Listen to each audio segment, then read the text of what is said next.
Hello.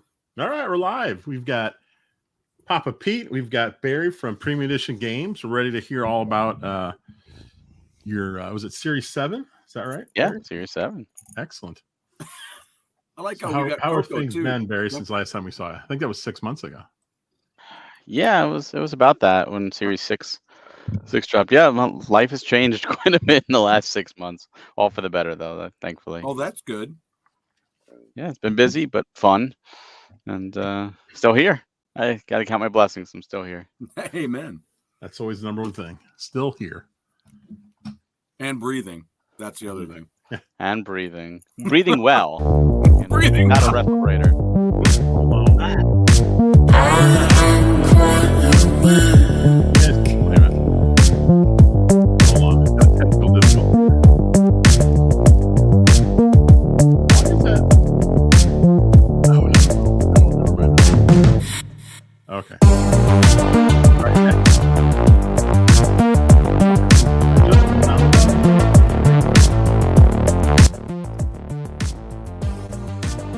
And composite. So I've got your direct here, Barry. Yeah. We can just hop in, just let it play, and then you can. I'll put the sound down low, so you can talk over it. And we'll talk about everything we see here. So it looks like we got some your previous series.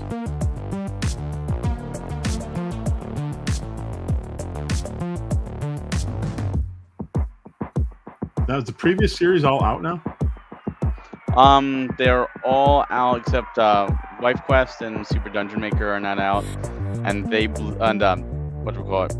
Love 3 and Eagle Island Twist will be shipping here in like a week or two. They're being processed today. Wife Quest. That's when you were wanting to get, wasn't it, Pete? Yes, I didn't get it yet. I was talking to Tristan about it. That was the one I was talking to him about.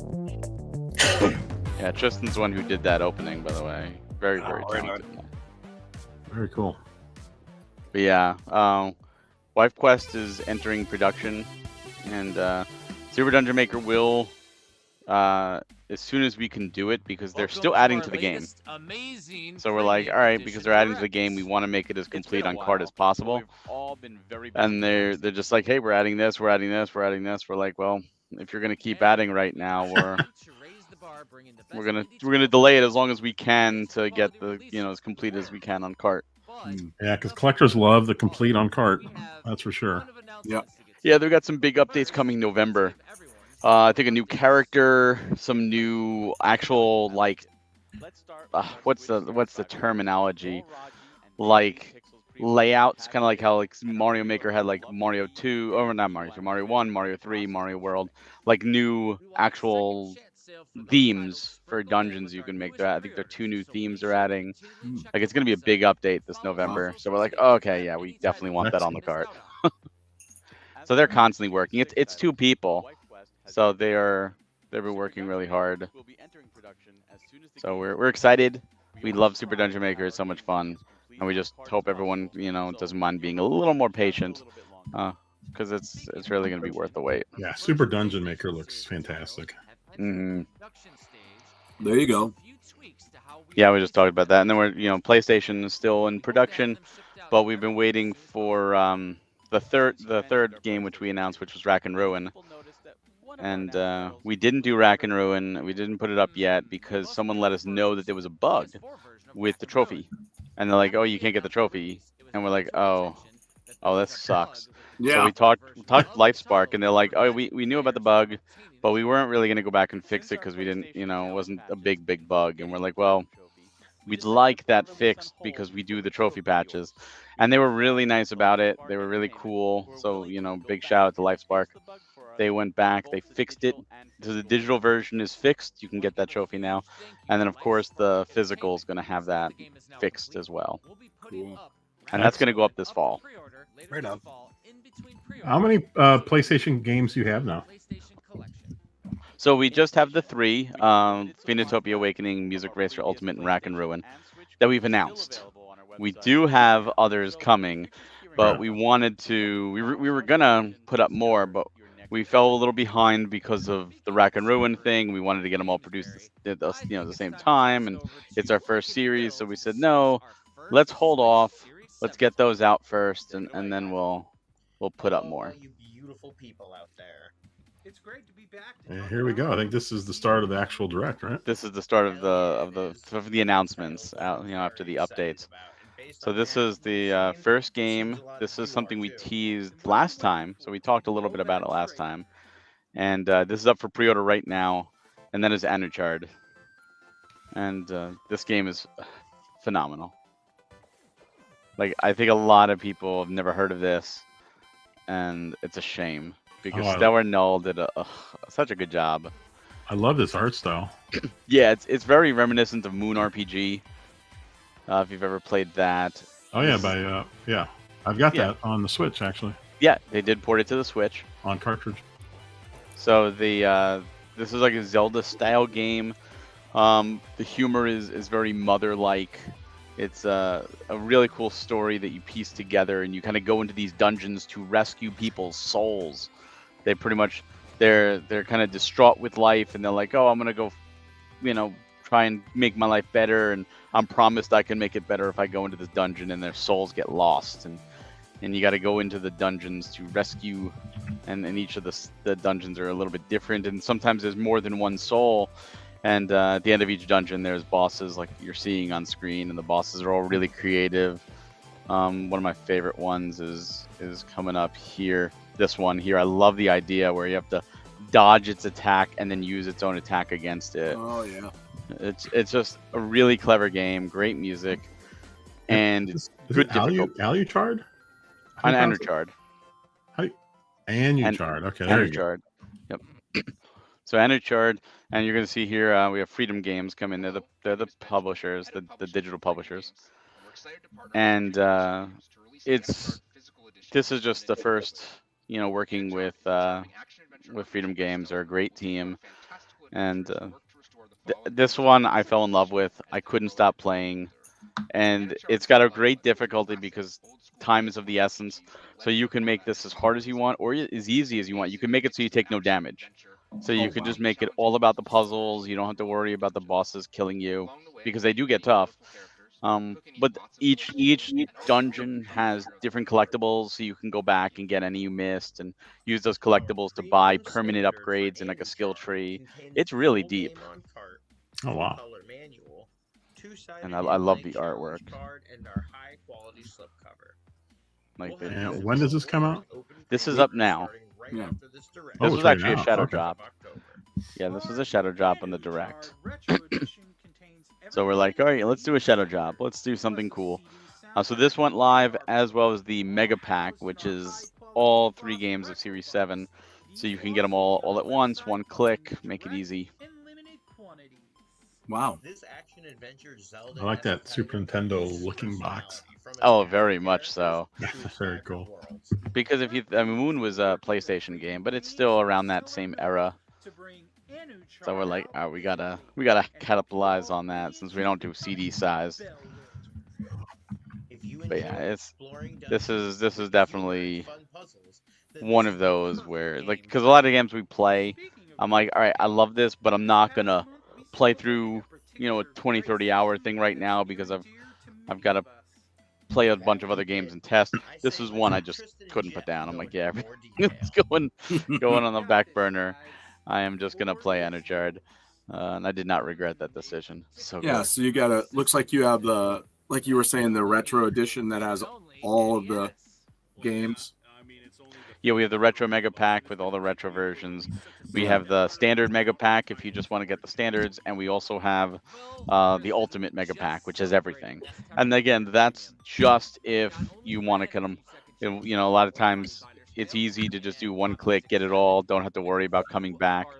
But sometimes if you want Anuchard and you want, one of our other games, you may want to wait and get them both together or get them separately. Okay. That's all up to you. So this one here, this is part of our Nestember that we just did last month. This is a game called Oratorio, and this one is from Orebody Inc. This is a game like Rez. This is a rhythmic shooter. They get used to music. This is all music based. and this pulls off some stuff on the NES, which, you know, is almost a miracle that it can even pull off, because the NES is very, very limited in what it can do.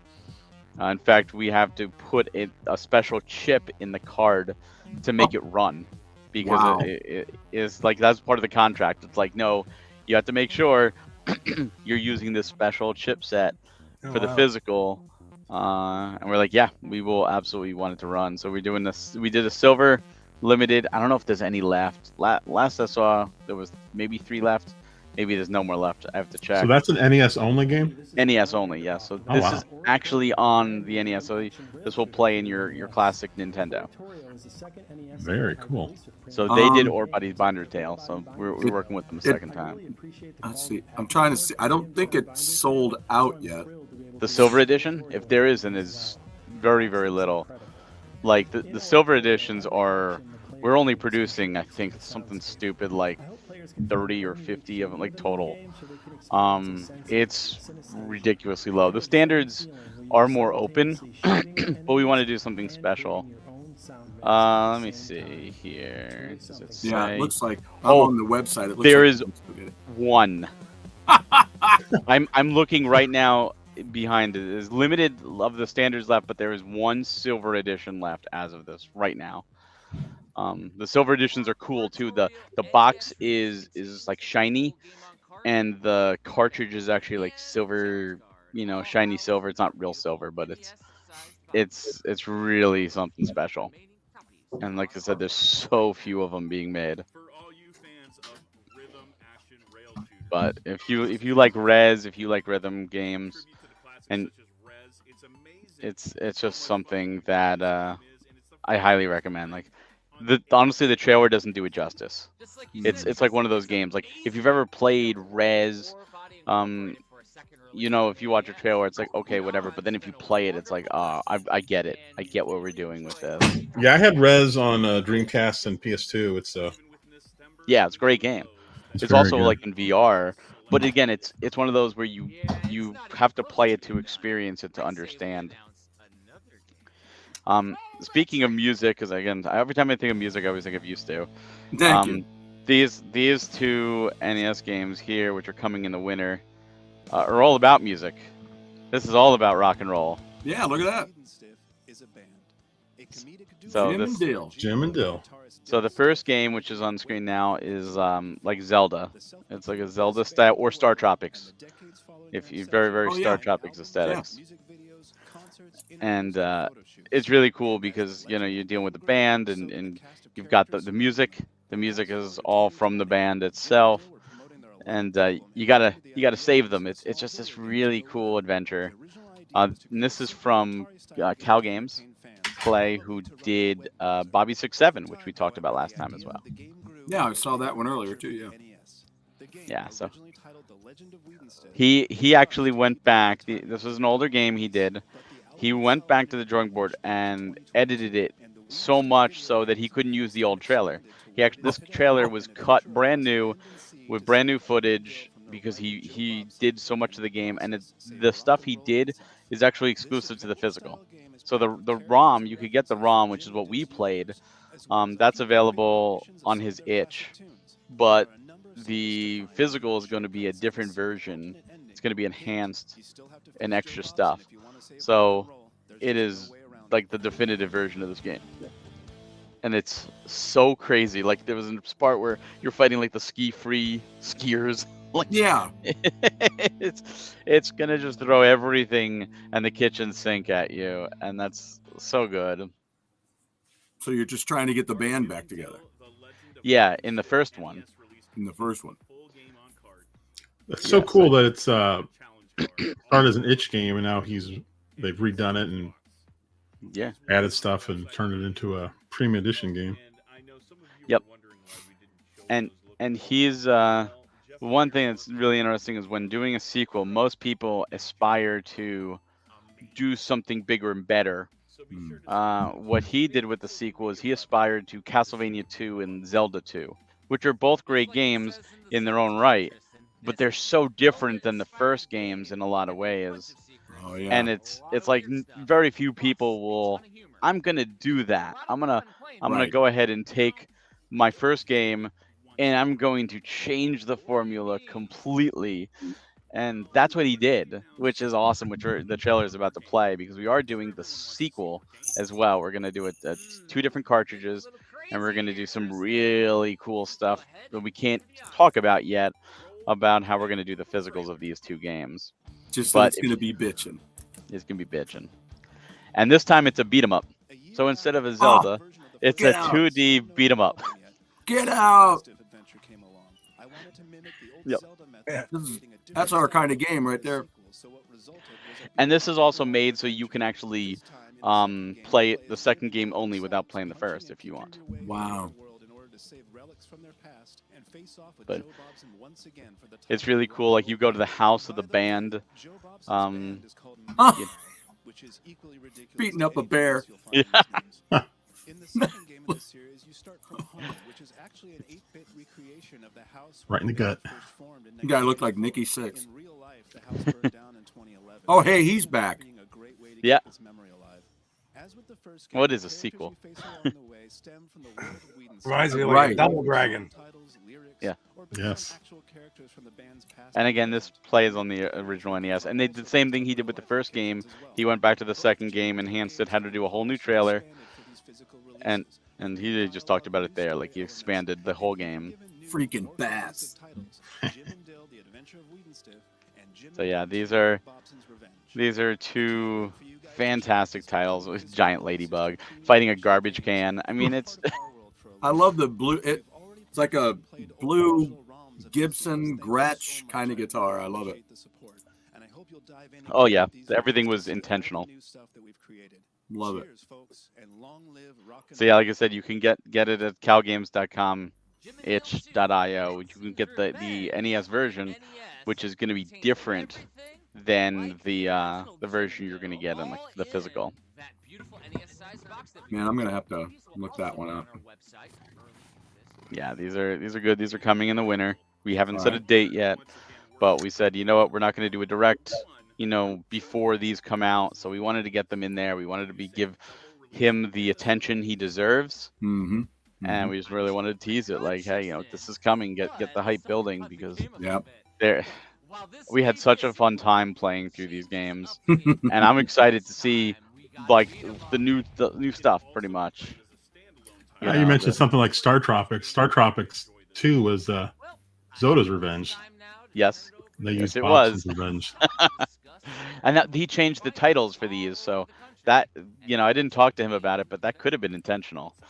But these were different. I agree. I Yeah. love the variety of styles within a franchise. It's a good idea. It keeps things freshy, but not just it makes it not feel repetitive. Exactly. So this, talking Pete, you could probably talk a little bit about this. This section's all about where we're going to be and where you could find us, between now and December. Just because we do a lot of conventions and we want people to know, like, hey, if you're going to be there, you're going to find us. So, Pete, you were just at PRGE. Why don't you talk a little bit about it? Just got home last night. They had a great spot. Premium Edition was there with Tristan and his buddy there who was helping him do the games. And they had a great setup with they had pretty much games from every series there, Barry. Yeah, I think they did. A lot of classic editions, really a lot nice. of retro editions too. Wow. And, yeah, it was great. So yeah, 13th to 15th. I was there this weekend. They had a spot next to Pat and Ian on one side of them, and I can't remember who was on it, but Champ Games wasn't very far on the other side with all the Atari homebrews, nice. so far away from them too. So they had a great little spot in the corner and a really nice prominent booth. You guys got a great setup. Like you see your setup from a long ways away. We know who it is, right? Hmm. It's good. It's Yeah. good, because some places, okay, what was that again? Well, no, the premium edition. Yeah, you can see it from as you're going down, and okay, I want to check that out. So that's awesome. Yeah, Tristan did little cards. He printed up little cards for each of the games with the prices, and he really went to town. He's like, I want to do a really cool setup. So yeah, we do have a few copies of some of our older stuff because damages. Whenever you ship out, you got to hold back for damages. But now they're no longer on the site. The few we have, we're just selling at conventions because then we don't have to worry about shipping. You see it, Yeah. you take it with you. If you damage it after you have it, that's on you. That's a good point. Pete, do you guys have do you have many conventions up in Canada? Well, not in this area. Okay.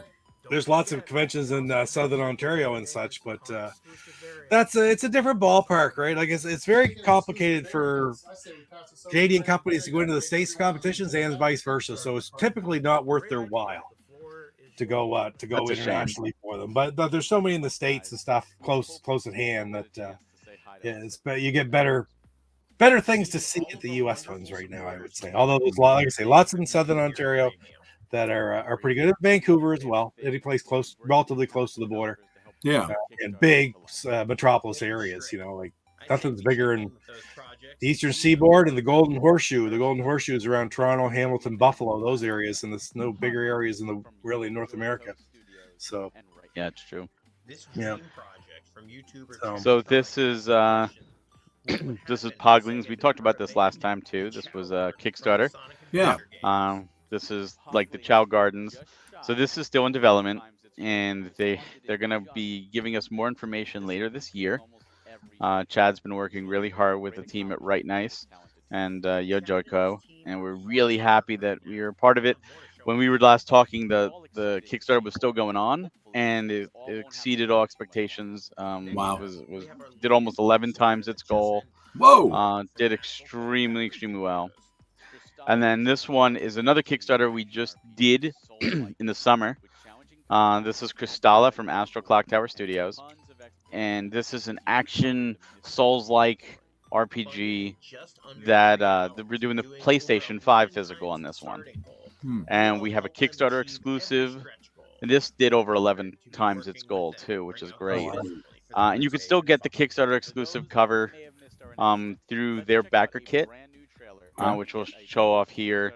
They have a bunch of different ways you can support them, but the trailer comes on here. This is their first game. This is a small team led by women. This is their first game, and you play as an anthropomorphic cat race. There's different races, and you just fight a bunch of creatures. There's a Steam demo too, so you can play the Steam demo. Wow. But this is very ambitious for their first game. It plays extremely well. It's gotten really great, feedback because it's just a demo at the point.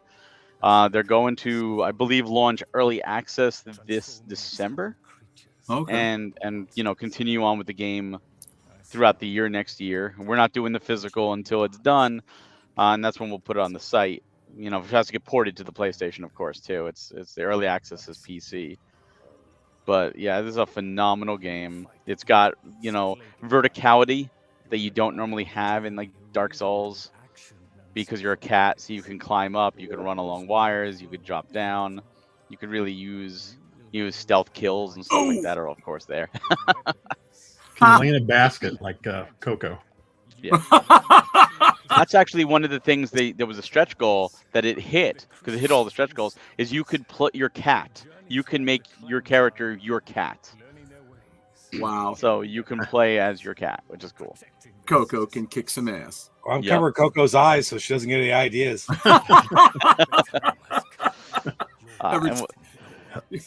You're going to censor behind you and go, hey. There's a good question. Instead of standard 3, do you get 9 lives in this game? There you go. Yeah, right. There you go. Souls games, you get unlimited lives. You just lose souls when you die. You start back at the latest crystal, just like the bonfire. It's a similar system. That's cool. Wow, it's coming everything. This is coming everything. And this is the team. This is the 3 head. And what's fun is Allie, who is on screen right there. She is, I think, a week and a half before giving birth and was doing this video. Jeez.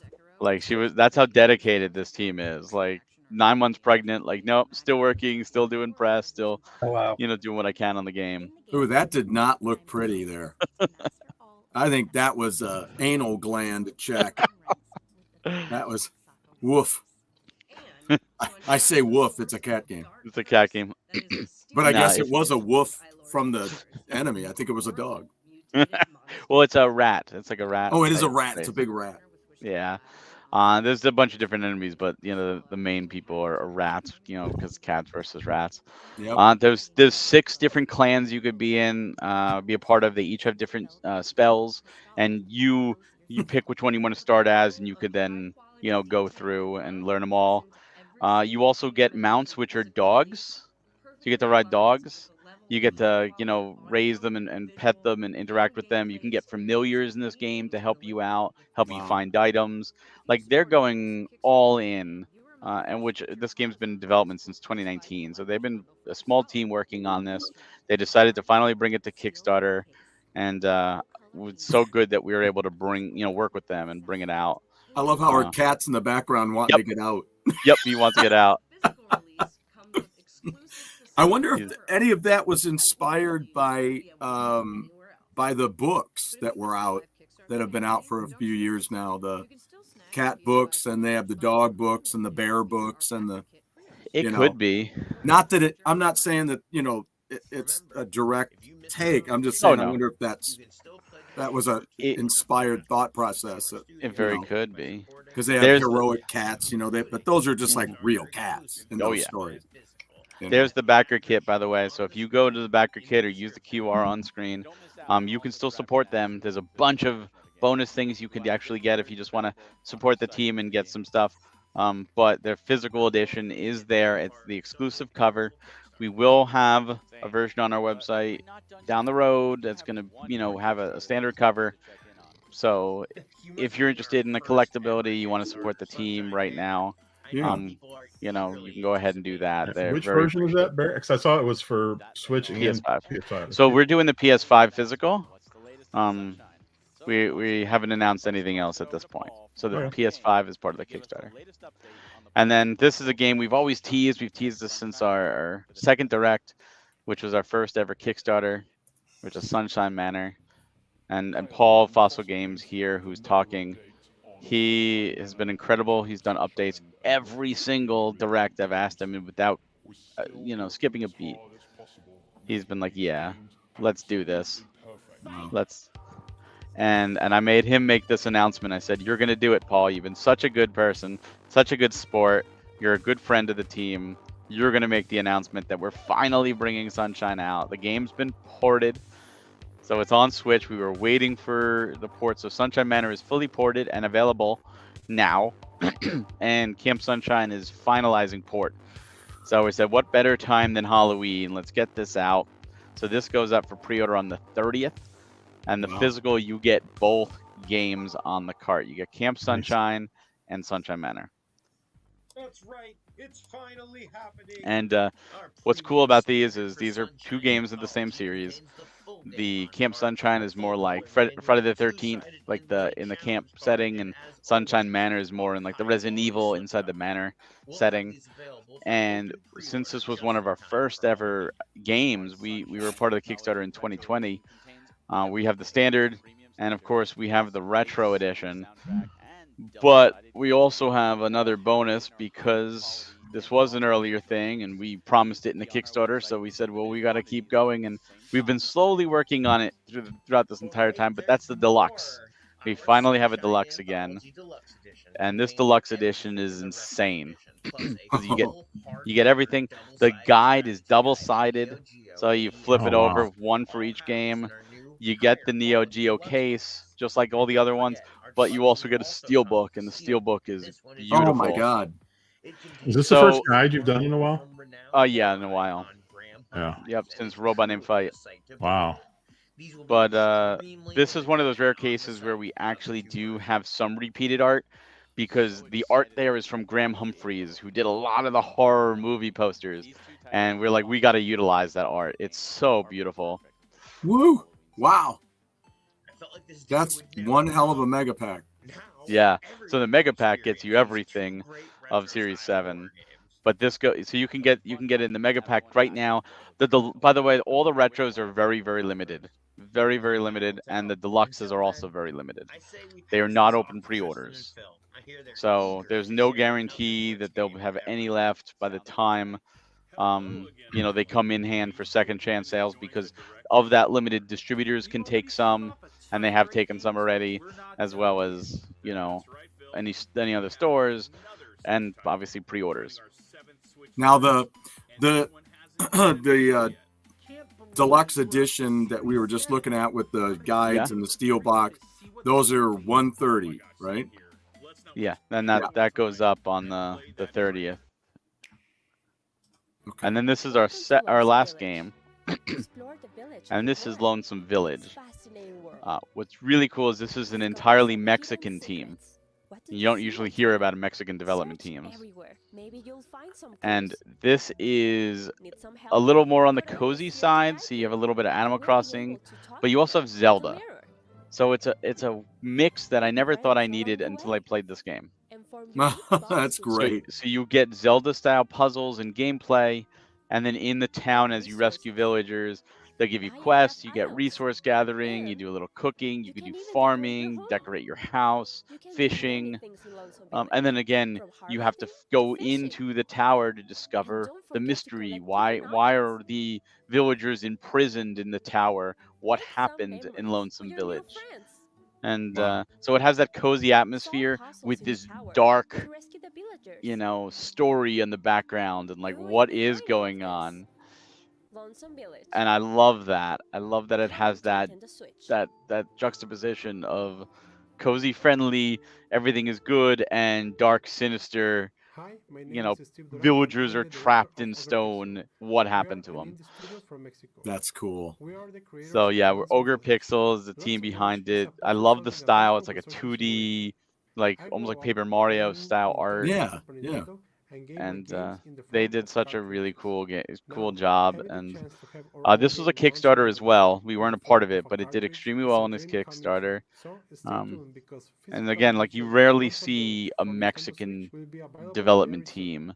It's like one of those countries that you just don't think about in terms of game development. And they did this, and they did such a good job. And Tristan and Jeff did the art and stuff. Like, I love what they did with the art. It's very N64. It's very, classic, especially the retro box. I'm in love with this retro box. It screams to me N64, and I love that era of gaming. Yeah, that was a great time. That's for sure. And like, there's the cut retro box. Like, to me, it's like I can see that as an N64 box. Absolutely. And again, these are very, very limited. But we wanted to do something different. We definitely like to diversify our portfolio, and we all fell in love with this. And we get a lot of times at shows asked, do you have anything that my kid can enjoy? And we now we have like Rain Your Parade. At the time we didn't, but it was Robot Name Fight, not for a kid, and Silver Blood Hockey, definitely not. So we're like, this can be for a kid, but it also can be enjoyed by adults, because you have that extra dark undertone, you have that extra mystery behind it. And if you like Zelda puzzles, like if you play Zelda games and you really enjoy the puzzle aspect, this has some puzzles that stumped me. Like, I was like, oh my god, I'm a Zelda fanboy. And like I sat there and I had to think like really hard. I'm like, they did a good job. Like here's Barry in one of those movies, like, oh yeah, all my years of training and I still yeah. So that's this when is you have to go through a training mode with a montage song. Well, Get Bill Conti on the phone now, stat. That's one of the fun things, though, because I don't like a game where the puzzles are too obvious. I like being able to figure things out. And this is, like I said, this is one of those deceptive games where you look at it and go, I'm not a big fan. Maybe you're not a big fan of cozy games, but then you play it and you understand, like, it clicks. So I do recommend. That's something that because like my wife likes. We got her into Animal Crossing. That was the whole reason to have gotten a Switch, and something like that might be something that she would like, because she's Stephen King fan. Oh yeah. So there's all that. She loves the dark side of storylines, and so this sounds perfect. Then she gets a mix of both. Like a great choice maybe for Christmas. And that's actually available for pre-order right now. That went up this Monday. Okay. So just 2 days ago it went up for pre-order. And of course we have this, our patented hype button. which as the writer of these things, I can tell you has been both a blessing and a curse. Oh yeah. Because I have to keep figuring out new ways to push the button because I don't want to repeat. So it's been a fun thing we do, and how we're gonna do it. And, I Now want to keep explain it to me. What? Explain what? The hype button? Yeah. You've had the hype button. It's our tease. It's our pushing the button for the next tease. We've done it in every single direct ever since the third one. Yeah. Okay. Cool. So we've I don't always know why I didn't retain that. I don't know. yeah. It's been It there. reminds me of Ren The and Staples Stimpy. button. Oh, okay. I was gonna say the Staples button is what it always reminds me of. Remember that was easy. The big red candy-like button. From my favorite episode of theirs, Space Madness. That was Don't a good. touch the button. There So you we go. like. You can do a Ren and Stimpy style version. Well, we did have don't touch it, and we would tackle each other for touching it. We had that early on. But this is our tease for next Nintendo. year. Nintendo, yes, and Morningstar Studios. This is a game called Carl, and it is phenomenal. This was my indie game of the year last year, and Look at Carl. this is an action retro platformer that has a lot of elements taken right from Mega Man, with little Metroidvania per level. There's a ton of different levels. Every time you beat bosses, you get new abilities, so you can go back to previous levels. There's a crap ton of collectibles and hidden objects. There's retro games. There's actual inspired by retro games that you'll see here. A little bit of Robotron and Space Invade. Oh, no, Arkanoid, I think it is shown off here. I like and all the retro discs and the. Yeah, the save disc. There's little Robotron and Arkanoid. Oh yeah. So yeah, this game has a lot of different aspects to it. Wow. And that was cool. I love that chase. Yes, they did a good job. So holy cow. Morningstar did Robot Name Fight, and so we've been working with them for a while. And we've been signed on this game from the start. We fell in love with this. But there's a reason we didn't put it out yet. And Nintendo here actually explains why, which is so cool that he did this. And that's because there's more content coming. And we wanted it all complete. Sure. Wow. So, I was happy Drew actually says that. You're going to be getting a lot of extra content because I've been working very hard on a free content update that expands a lot of the functionality of the main hub area and some new story beats. So I hope you'll look forward to that as well. And all of the additional content that I've been working on will be included on the physical cartridge when it releases in 2024. I'm very excited to share more details about that with you in the months to come. We're going full on. We want to make sure it's the complete game. And that's when they told us right from the start. They said, "Yeah, we have content coming," and we're like, "Oh yeah, we absolutely want that, but we do want it complete on cart." And we told them, "If you go with us, if you sign with us, we're gonna wait. We're not gonna do the physical till it's done. Are you okay with that?" And they were both like, "Yeah, that's fine." So we did the tease, and it's a great game. Like I said, it's well worth the wait.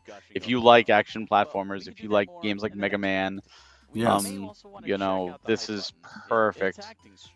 I think there's 30 levels or something like that. It's a good chunk of levels. You could tackle them in most different orders, and go back to them to collect everything, and a lot of hidden stuff. It's great. And then we decided to. The fun thing is Carl wasn't originally going to be our tease. Oh. Carl was our tease because of this tease. This tease was supposed to be our tease, and we're working with a wonderful team that asked us to delay. They said, "We're going to make an announcement on the 5th, and we want you to delay your announcement for the 5th." And we said, "Well, we're going to do our announcement on the 2nd." And they said, "Well, could you delay it?" So we said, "Okay, because we value our relationships with our partners." So we said, "Okay, we will just announce to pay attention to the 5th." And they said that was fine. So that's that's where we did this. So we said, well, we need people aren't going to be happy with just that. We needed one more thing. So we said, all right, let's bump Carl to that position. The hype button's teasing us. The hype button always teases. That's the whole idea. It's a tease. So again, everything that you see there is available except for Sunshine is on the 30th. Everything's at premiumeditiongames.com. But what's nice is that it's actually past the 5th. So I don't know if you guys even caught that announcement. No, I didn't. Did not. Oh, I'm disappointed in you guys. Although, we made a game announcement. I'll say this: I found the clip, good clip of your booth in Portland. Maybe it's did you? staring me there, it's staring us right there in the face. But I don't know. I don't think so. And just speaking for myself, Barry, that's not the first time, and it won't be the last. I'm sure. For myself, It's not like we don't put any effort into these things. Come on. It's not like I didn't work my ass off to make Exactly. sure. 2 months of my life. That's why we have you on, just so Exactly.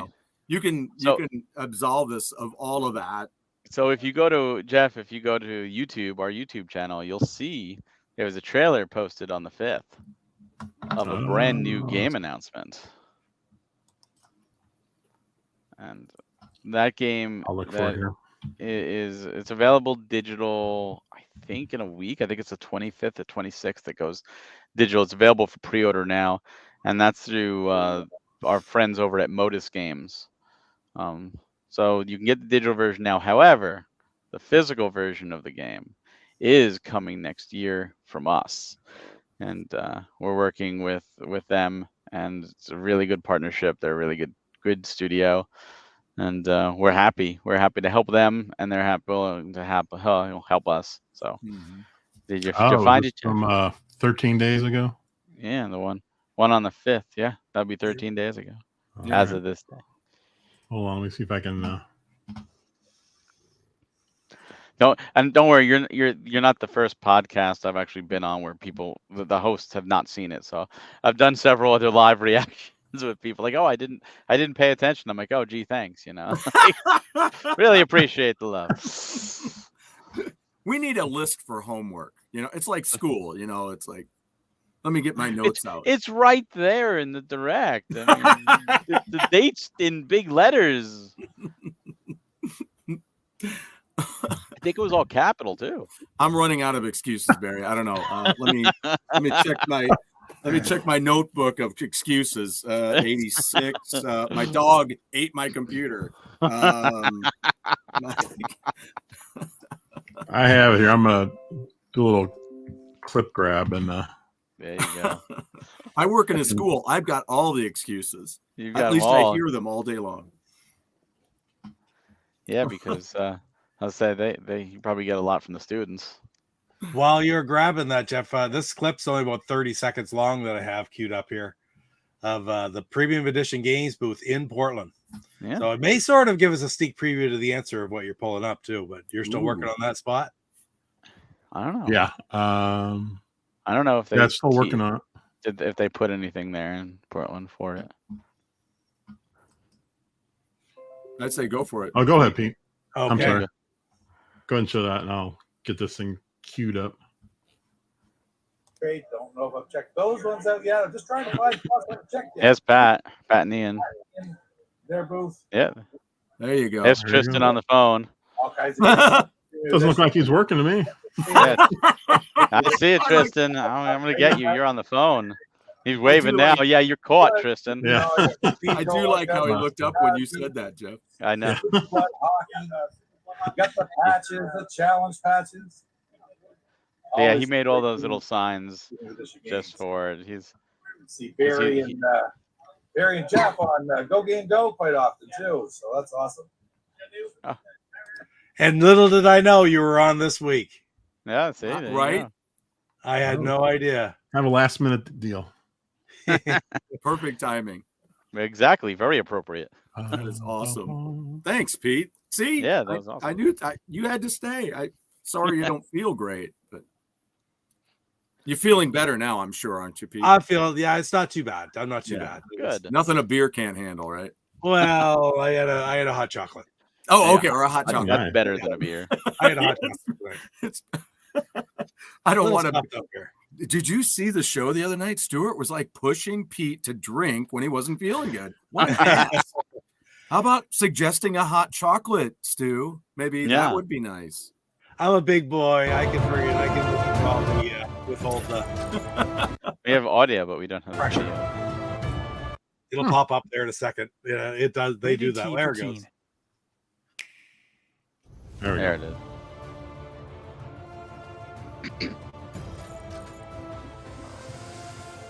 So this is an epic deck building RPG with over 30 hours of gameplay with an additional roguelike mode where you can play pretty much indefinitely.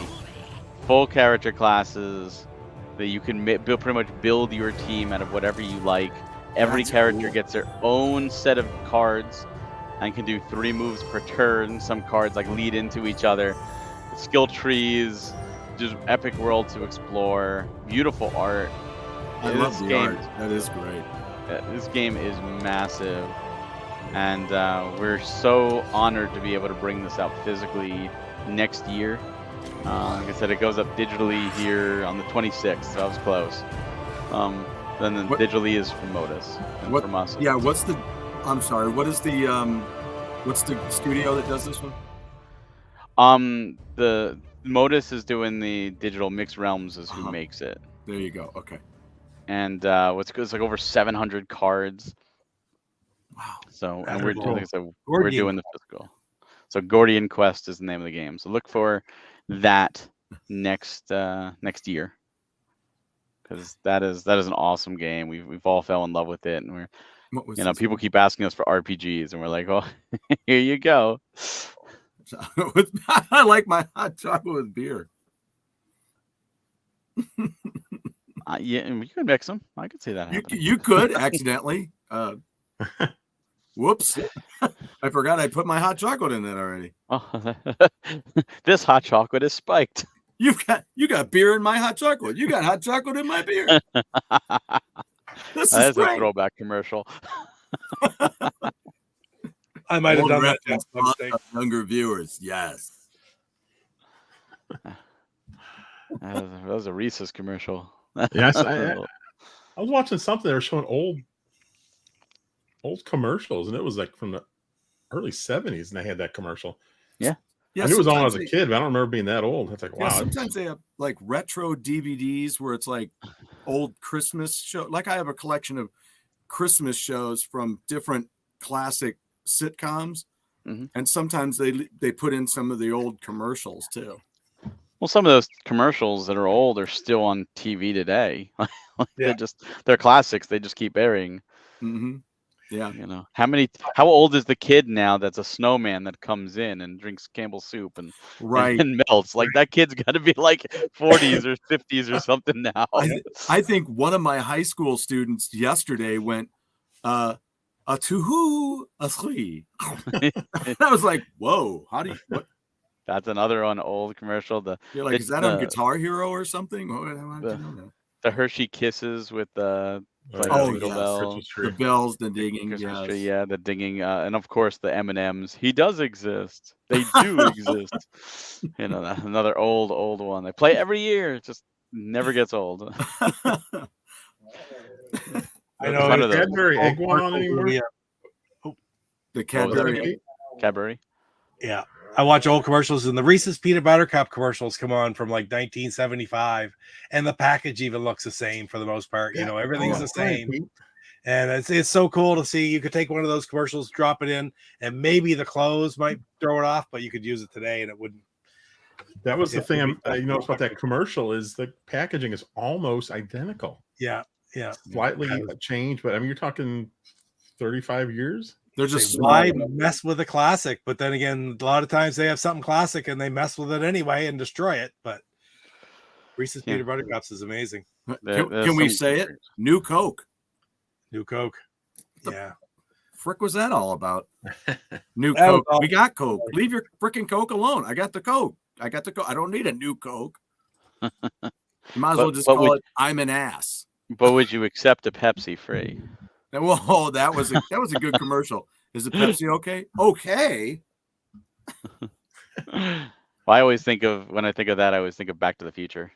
Oh yeah, I'll take a Oh. Pepsi free. You have a Pepsi, but you're gonna have to pay for it. I'll have a I love tab. that. I don't even know you. Well, then I'll take a tab. I can't give you a tab unless you order something. And A you can't tab, get a that's tab at what you all need. anymore. That's when you need Chuck on the show, right? That's right. There's some really great older commercials. Have you ever seen the Wilkins coffee commercials? Wilkins think so. Coffee. No, I've never heard of Wilkins. Oh, so Wilkins Coffee did a deal with Jim Henson Oh yeah. and uses Muppets in the commercial, like an early, like almost like Kermit the Frog style Muppet, but they're from like the 50s. Yeah. So 50s, It was black and late white. 50s. So it's black and white, and it's like drink Wilkins coffee or I'm going to blow your head off with pistols and stuff. Oh Like wow. it's And they did it's it. and it's Muppets doing it. It's hilarious. There's a Oh, it bunch is. of them. Like they're absolutely worth watching just for like the sheer audacity and the laughter of it. Like they're shooting characters out of cannons and stuff. And it's like, oh, you didn't drink your Wilkins coffee. That's too bad. They talked about those in the movie, The Gang on the Street or something like that. It's Yeah. called all about Sesame Street. Yeah, Very, very good movie. because Very they good are movie. official Muppet characters. They're Jim Yeah. Henson himself did it. It's totally Oh, yeah. totally reminds me of that first Santa Claus movie when he comes into the board meet or into his office meeting and he's like, "Gee, kids, I hope you've been good this year because Santa's coming down the street in a Panzer."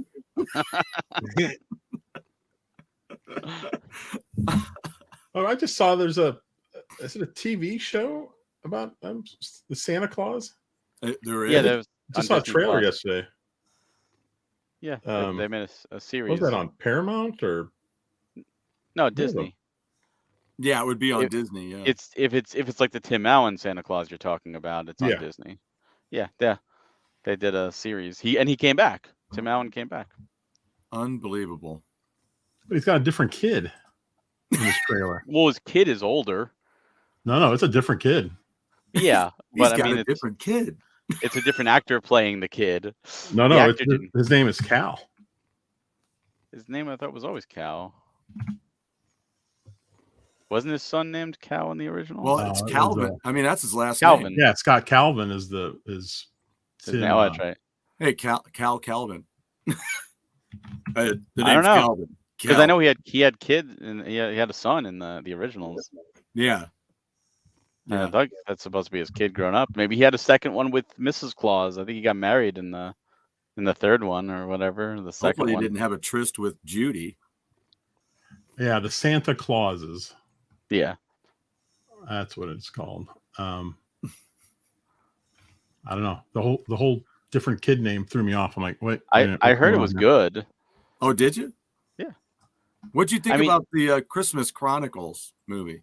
That was actually really good with I thought the first one was really Kurt good. That Russell? second one, though. I didn't see the second. Oh. I only saw the first. The first was good.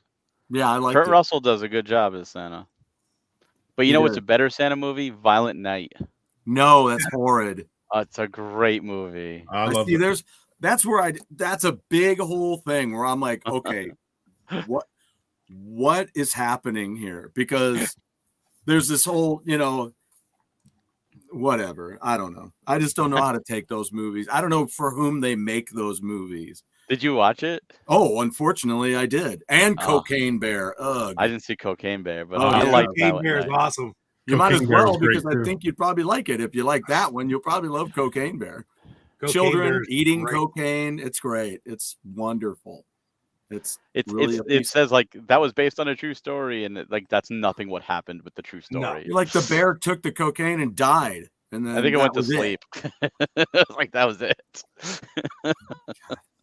I'm I like, mean, there's a lot of weird movies, and especially when did you see all the spoofs? Say someone else, CC Mental. Violent Night was great. yeah, that's yeah. There's a spoof cocaines. There's like different cocaine shark, I think, is one that they it looks terrible. It's like the BC movie team is like we're gonna ride the waves. Oh, talk about jumping the shark. Sorry. Yeah. There's a lot of weird movies out. But Yeah, a limited capacity. Is that what does that mean exactly? I want to know what that means. What does that mean? I'm gonna need a 4-page report on what that means. I haven't seen Violent Night, but it's made for me.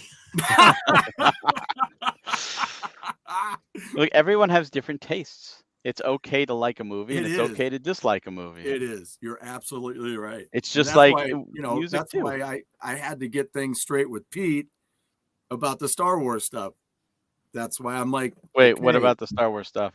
that it's the newer stuff is shit and What? what? 789 is garbage. I'll give you that. Yes, But some of the right. shows, like Ahsoka, I really enjoyed, and Oh, I'm sorry to hear Mandalorian's that. been I mean, great. And You hated Andor. Ahsoka. You were saying you wouldn't watch that after the Ahsoka, second. I've never watched. I won't. I thought it was great. I liked it. I loved liked it, especially as a Rebels fan. I love Star Wars Yeah. Rebels. Well, So this yeah, was- and that's yeah. I really don't know. I don't know where What to about go Clone on that. Wars? I Did you don't- watch Clone there's- Wars? This is. I think we're in that part where my mama said, "Don't say anything." Yeah. Did you watch Clone Wars though? I saw some of it. I saw What'd some you think of of it, Clone and Wars? I dig it. I dig that stuff, and I know about some of those characters, but yeah, I'm not. Well, and people, I have family, mostly family, that have told me, "Oh, you need to watch what the hell's the one that was supposed to be good." They're all good. Andor. Andor's good. And I'm like, I Andor. don't care. I could watch a series about Star Wars stuff, but I don't care. It's like it's like, hey, why don't you eat that muffin that's on top of the pile of shit? And you're like, no, because I don't care, because it's one muffin on Michael a Hayes. surrounded by shit, and I Look, don't. like, I You don't should not care. watch anything you don't want to watch. Because if you already don't want to watch it, you're going to go into a show or a movie in a negative state of mind, and it's going to be really hard to get out of that. If you go in with an open mind or even an interested mind, Yeah. then Or you'll enjoy it. It's like I say about Pete. He's got that, and you may have it too. With that, you just have that joy of Star Wars. That Oh, absolutely. it doesn't matter if you wrap it in a poop wrapper. It's like it's Star Wars, and it's bringing back things to me, and that's awesome. Now, the other thing that doesn't work for me is like when, again, we were talking about it with friends over the weekend with like the Marvel movies, the Disney Marvel movies, where it's like Shang-Chi is that's my biggest beef, because You didn't like Shang-Chi? hold on. It's an entertaining film, right? I saw it. I went to the theater because they baited me with the name of the character. I love that character. Do you know anything about Shang-Chi from the comics? Yeah. Okay, it's not that. They Right? changed some stuff up Which- because it fits into the MCU, of course. Oh, they didn't change some stuff. They changed fargan everything. There's no, because Shang-Chi, when I collected it, 1974, I got my first copy, which was number 30 something, which was pretty early in the run. Yeah. Because it started at like number 19, because it came from another comic that was at number 19, and then he was in that, and then it went from there. But it was James Bond meets Bruce Lee. So it was Enter the Dragon meets whatever your favorite James Bond movie is. And it had nothing to do with what happened in that movie. It was ridiculous. Thank you, Pete. Look at that. Yeah. So that's my thing. They baited me with the name of a character and didn't give me anything of that. It was They always have liberties to alter characters and even backstories, right. to It's fit the the rich. narrative. It's the rich kid that buys the thing, and now I can do whatever I want with it, which I get. But don't bait me with a name and then completely change it. But they've changed other stuff too, and sometimes for the better, Well, sometimes but not for the worse. completely. Like this was nothing. I mean, Tobey Maguire shot web out of his skin. He didn't well, build but web that was a shooters. biological difference. That was like, hey, what happened if we make him a little more spider-like? And It's you're still like, a very big change because that was the whole point of him inventing the web slingers. He was a genius. yeah, well, yeah, but it was still Spider-Man swinging from buildings, saving people, taking on villains that were the Green Goblin, and Yeah, all of I'm that. just saying they changed certain things with liberties, and they did it with the MCU. I mean, look, they made Spider-Man. yeah, They made but him younger. They made Ant-Man older. I mean, they were following Scott Lang. I mean, that's the well, second I Ant-Man. get Hank that Pym. because it was a different storyline that they had done in the books, right? Yeah, But when it's Shang-Chi, when Shang-Chi works for, he's from his homeland and he's followed by assassins everywhere, and and I know they can't do Fu Manchu because they don't own the rights. Yeah, I get that, but at the same time, there's no MI6, there's no cool tech thing that's going on. There's no dragons. There's no dragons in Shang-Chi. There's no magic whittly well, whoops. they wanted to tie him more in with like Iron Fist, even though Iron Fist wasn't in it, and right, that well, mystical and side. Iron Fist was so misused in that series; it was terrible. And the Defenders I liked it. was terrible. But so boring. look at it. They made a big faux pas with Iron Man 3, though, right? With the Mandarin. So many people were really mad about Killian now being the Mandarin, and they paid that off in Shang-Chi. They had Ben Kingsley back as Slattery. They had the real Mandarin, who fit the bill with the rings, and the rings weren't rings; they were rings around his wrists. Right. But Yeah. but They were they were bracelets, but it was a creative liberty.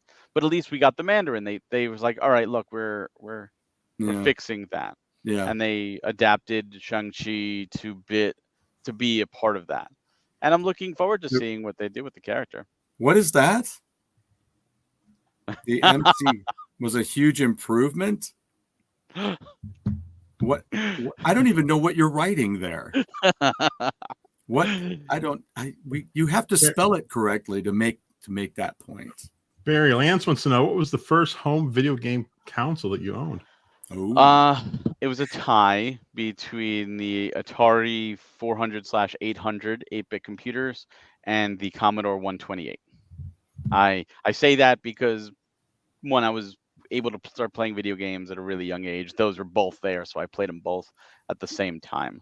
This was before the NES even came out, so that was my first. Those are some interesting ones. I don't think I've ever heard of anyone saying that was their first. That's pretty cool. I was hooked right from the start, and then I absolutely fell in love with the NES the second I saw it, and that's all I wanted to do. Like, didn't matter. Like the Atari was fun, Pac-Man was great, 2049er was great. Remember when you got your NES? Yes. Was it fairly early, or was it later? My mother was one of those strict Jewish mothers. So anyone with a strict Jewish mother knows exactly what I'm talking about. Where she was I like, have to go no further. you can't get an NES until you get on the principal's list because you need to put academics first. And while my grades were good, they were just like, I didn't have enough A's. I had B's instead. And it's like, you still can't get it.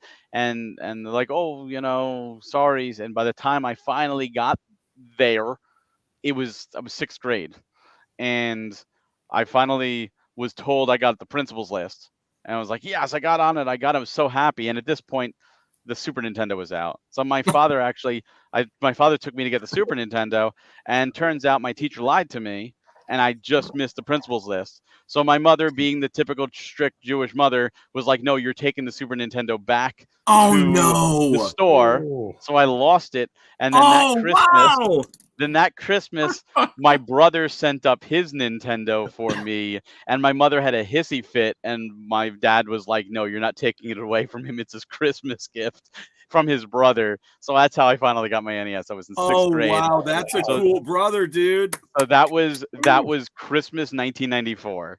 So Holy really cow. late. Now, don't get me wrong, I played the NES like crazy at friends' houses. Every friend I went to, I played a ton of games. I was in love with it. But I had to wait till that late to finally get my own NES. Oh my God. Oh my God. So how So I long had did you have the Super Nintendo? Was it a matter of hours? Oh, I never even got to open it.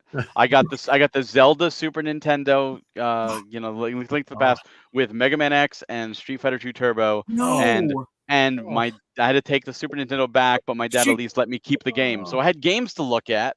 Well, what? Okay. Yeah. I mean, I'm not here to question parents and what they do. I'm very mad at her, but she's dead now, so it's like, But- I can't hold grudges. Okay, Barry, now I don't need an excuse to go ahead and say something. But I'm like, what would have been so hard about just going, to your dad, okay, honey, you just put it somewhere. He's not having that right now. My mother was so strict with things How where strict was she? Do you remember TBS when TBS Yeah. was always on and off? It was 5 minutes later. It was Oh, yeah. 7:05, 8 for whatever stupid reason.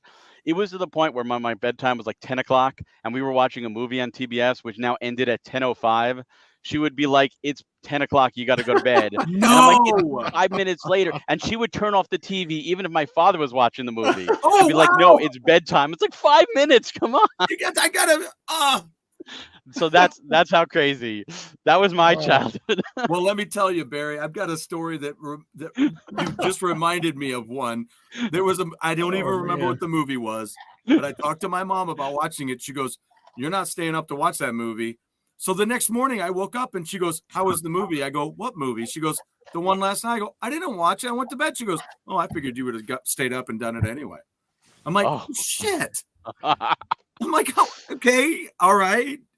I know what I'm doing from now on. I don't. That's funny. Oh God. Oh man. Your dad. We need to just tell stories about your childhood. This Well, is I know. I was fascinating. like, this is a great ending. Here's our last 30 minutes. Yeah. I see Save Your Ass. Jewish kids get Christmas presents. They don't normally, but when your father isn't Jewish, but your mother is, you get Christmas and Hanukkah. So you get to celebrate all the holidays. That's so I still nice. had Almost seems Christmas. unfair. That's like and just I too and I much. still get Hanukkah. So yes, I did get Christmas presents. So I grew up loving both holidays because of that very reason. Well, that's what always killed me about Neil Diamond, because he did these Christmas albums. I'm like, okay, wait a minute. Yeah, it's about the time of year. It's the love and the family and the giving and the taking, the whole getting together. I can't believe you just said that after knowing that your Super Nintendo went back to the store. Oh yeah. Oh, I'll never the forget it. loving and the giving and the shit taking. Yeah, The funny thing is when I was in 9th grade for my birthday, my mom actually did buy me. She said, "What do you want?" I said, "My friend's selling his Super Nintendo. Would you buy it for me?" And she bought it. So I finally got a Super Nintendo from her 3 years later. After this, the 64 was out, and I had a 64, but it didn't matter. Now I finally got the Super Nintendo. So it's no surprise you got into retro gaming. Oh, well, I've grew up with it. I mean, I literally I was born to Atari and Commodore. I think I was playing that. Oh, dude! And my uncle had such a love for gaming that he actually owned a software store. Oh, wow. So he did computers and the Atari and Commodore, which were had computer lines, Amiga, and all the games, and he sold all the games. So when the new games would come in and those little shareware, the little 3 1/4 inch shareware discs, he would just say, here you go, and because I didn't have an NES and I loved like Mega Man, I played the PC DOS Mega Man and Mega Man 3, which are terrible, but that's all I had. I was so excited when Chip and Dale went to DOS because I could finally play Rescue Rangers. Awesome. Like the worst version possible, but here I am. It's like when we put in that Atari cart for Asteroids. Yep. I was just talking about that today. I'm like, boy, this ain't Asteroids, man. See, and that's funny because I never had a 2600 growing up. That's why. Because I had the 400 and the 800. Yeah. So when people talk about like Pac-Man was terrible on Atari and Asteroids was terrible on Atari, I have great memories of them because they were really good on the Atari 8-bit. They were really good. So when I look at footage of the 2600 versions, I'm like, I'm glad I didn't have that. That looks terrible. I took that for you, Barry. Thank you. Not a problem. And it's so weird because I think I finally got the XE, the Atari XE, and I got a few games for it. I'm like, why don't the other one's better? Like they had the floppy disk drive, and they had so many better games that way, and Oh yeah. and bigger games. And I'm like, I look at Star Raiders on the 2600 now, then compared to the 8-bit, and the 8-bit just blows it away. Like Star Raiders is a fantastic game, but like I could never play the 2600 version of It it. was very difficult to play it on the 2600. I had it back then, and I played it. I could get it to, I could play it. Which is Have you played the 8-bit version? No, I haven't. But all I've ever heard is how great it was. Right? And Yeah, the if you 2600 version, I liked it, but it wasn't. Get an 800 and play it. You'll see a Well, let world. me ask this question: is that something, Jeff, that we can we get a version of that onto a mini SD card and put it into the new Atari 800? Yeah. I haven't heard that. Okay. I'm not. Are you talking the 2600 plus? No, we're talking about the Game Station Pro. Game Station Pro. Oh. It's got a bunch of emulators on there and for different systems, but I don't know about the 800. They should have. I mean, the 400 and 800 can't be that hard to emulate. They had cartridge-based games too. That's what I thought. Yeah, it would be. I would think. I just don't know if the emulators are on the system. Yeah. Yeah, because mine. Yeah, mine is. CC knows that she missed the last hour of the English Patient, but luckily she saw the first 4 hours. So, or unlucky, I should say. I missed the last 5 minutes of it. That's. Yeah. See. How are Barry? I just have to ask. This is a quick question. I was talking about it earlier on my other show, but the Star Trek movies. Were you a big fan of Star Trek or Star Trek movies? Jeff's watching the series. I'm watching the series of movies. Pete's watching it all. I am a fan of Star Trek. I did not watch it religiously. I mean, my parents liked it, so I saw it from them. But growing up, William Shatner and the original was, I saw it, but I was a little young. Next Generation's where I got into it more. But again, I didn't watch it religiously. I did see some of the movies, but it's there's so much to it. So I want to go back and watch. I'd love to see them all. And it's something where, now that I have a kid, maybe it'd be something we sit there and do, but there's not enough time. There's so many things, we're right now, we're slowly going through Pokemon, which has well over 1,000 episodes. We love it. That's what I'm thinking about, working my way through the anime version of One Piece. Oh, that's a big one. Have you seen, it's 1,000 episodes. Have you seen the live action One Piece? No, I haven't, but I heard it was good. I wanted to bring that up tonight because it's so good. I really liked it. But again, in not reading the manga, which is expensive, it's over $250 for the first series box set of books. Yeah. But the other ones are about $1.50 for the box set. But I haven't read any of them, none of the manga. I haven't seen any of the anime. Well, I did see the first episode of the anime. So now I'm stepping into the live action going, okay, I love this, but am I one of these people, like, am I watching this like, and I'm the person on the other side normally with Marvel movies like we just talked about.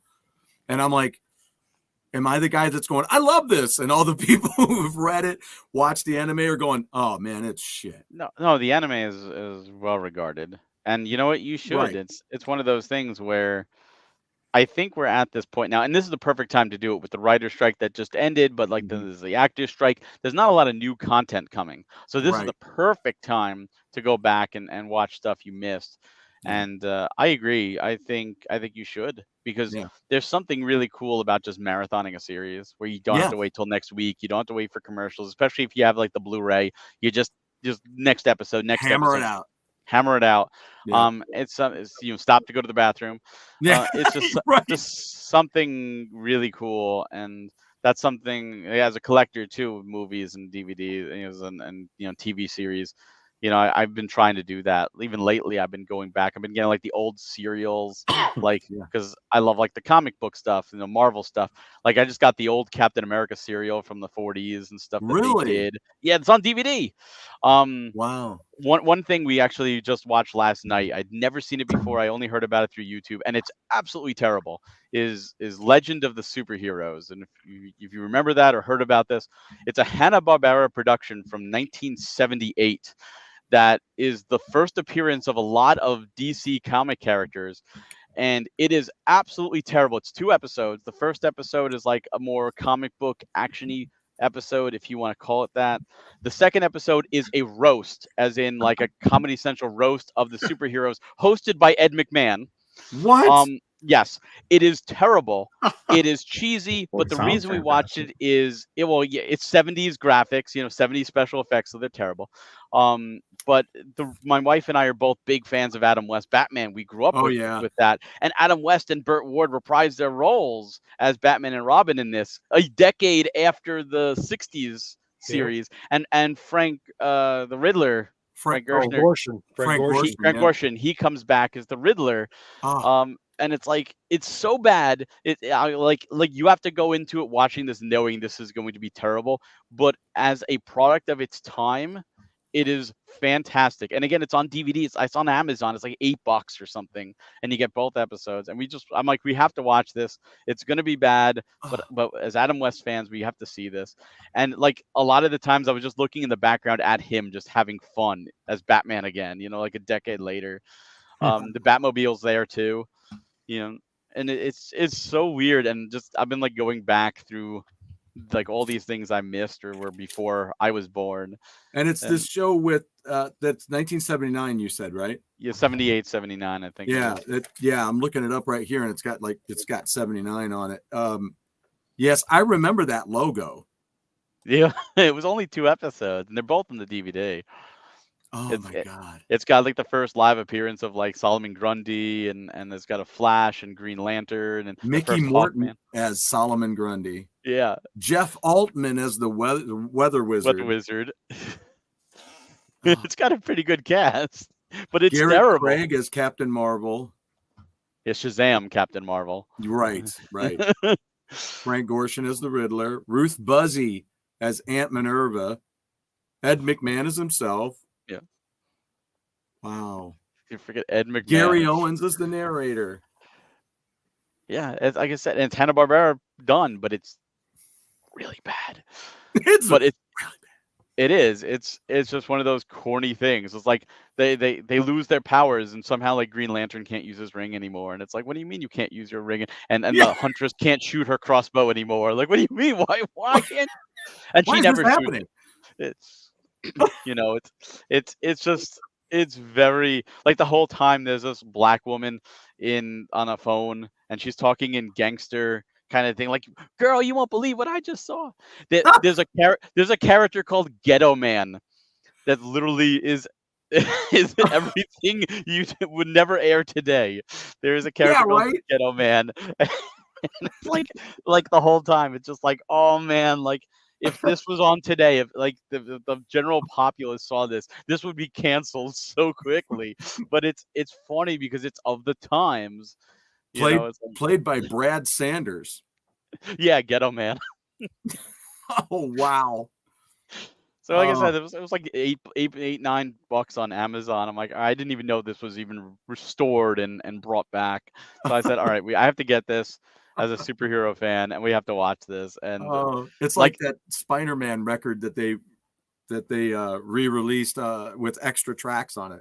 Yeah, I love that album. And then yeah, it's crazy. Like I was watching him, I look over at my wife, and she's just like, I'm like, are you okay? She's like, I'm still trying to process what I'm watching. Like this is like that was certainly something. It reminds me of my friend when they're watching something. I go, how did you get to the end? She's like, well, we'd gotten this far. We thought, well, we'll just finish it. Just finish it. So you have to go into it like as morbid curiosity, like, oh, I'm just curious of the first appearance of these characters, or what did they do, and especially if you were an Adam West Batman fan, just to see him back again is fun. And God, they got Black Canary. Yeah, first appearance of Black Canary live action, I believe. Oh my lord. Huntress is there. Oh yeah, they've got Retired Man, literally an old man that just keeps falling asleep. Like, I mean, you can't make this stuff up. This is so bizarre. I don't even know if it's on YouTube. I'm sure there's clips of it, but there's a video by TV Crazy Man that talks about Legends of the Superheroes facts and goofs. Yeah, it's I just got the DVD. I'm like, I'm gonna get it, and I'm gonna have I to want it look, for my collection. I'm Like I gonna said, have to look it's that up. cheap. It's cheap. But it's so like it's one of those things where I would think they would want to bury this. Like you have Hannah. Yeah. Like no, this never happened. This was a fever dream. This was the 70s. Everyone was on drugs. We're good, you know. And you Amazon's know like, half the "We're people sold were on out." drugs. but you know a lot of the stuff especially between Hanna-Barbera and DC, there's Mhm. rights issues, and some things haven't been released because of that. Like the original Fantastic Four cartoon was Hanna-Barbera, and that's not available anywhere because there's like rights dispute between Marvel and Hanna-Barbera. Really, with Herbie in it? Yeah, like the Herbie. That was Wow. the 70s one. There was a 60s one too. That was also Hanna-Barbera. Yes. But neither of them were out anywhere because of Wow. that. So like I'm shocked this got out there because it's a Hanna-Barbera production. But, yeah, especially. but I yeah, don't know. it's crazy. Even I mean the Herbie thing. You talk to kids. You remember Fantastic Four when the Human Torch wasn't there and there was a robot named Herbie instead? Like what? What? Okay, Grandpa. What do you want? Yeah, what you're smoking something. It was like, no, this was a thing. It was the 70s. It was a thing. Yeah, and there was a stupid other dog in Scooby-Doo for a while called Scrappy Doo. Scrappy Doo. Yep. How I annoying like was Scrappy. that? I like Scrappy. Oh, okay. Oh, I gotta watch it around you, Barry. I'm gonna get in trouble. Oh no, I admit Scrappy was an annoying character. I liked him because everyone else didn't like him, so I'm like, all right, you know, like Kind of like Snarf in the Thundercats, right? yeah, Snarf was annoying. Well, wait a minute. I liked Scrappy, but Snarf was drawing the line. Because Snarf was always just like Snarf, and Snarf, you know, Scrappy was, you know, he was a little bit annoying, but at least he had that go-getter attitude. He had the go-getter attitude, and he was only in like a handful of episodes. Like when it appeared, it was like yeah, he had like Scrappy-Doo versus Kylo Ren. For me, he had like a go get out of here attitude. Like, hey, they put him in the live-action movie. Yeah, there's no accounting for taste. Look what they did with Shang-Chi. I don't have to say that. I just had to say that. Legends of the Superheroes. I'm looking this up on. Look up on Amazon. You'll see it. It's this the DVD. It even has outtakes. Oh my God, outtakes. Hey, now wait a minute.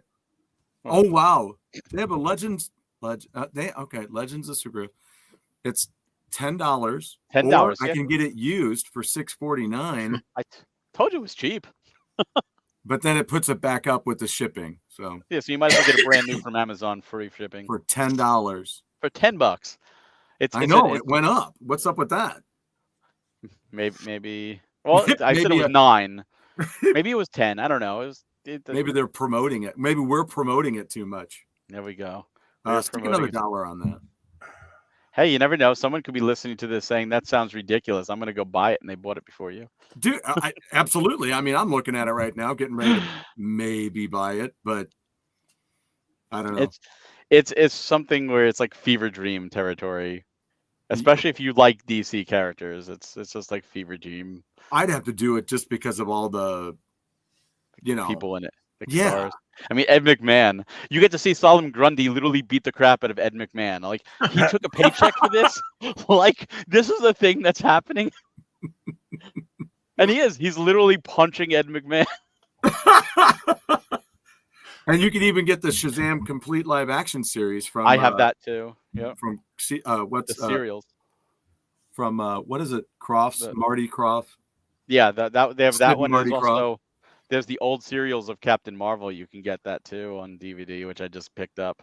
Like I'm like grabbing this stuff now because so many of the physical media is going away. Yes. And I'm like, no, I want to own this. I want to have this in my collection because as a comic fan, and I want to instill that in my son and be able to just say, hey, let's watch this. We don't need a streaming service. We have the DVDs. We can watch it. They're not going to do a Blu-ray of this stuff. There's no reason to. No.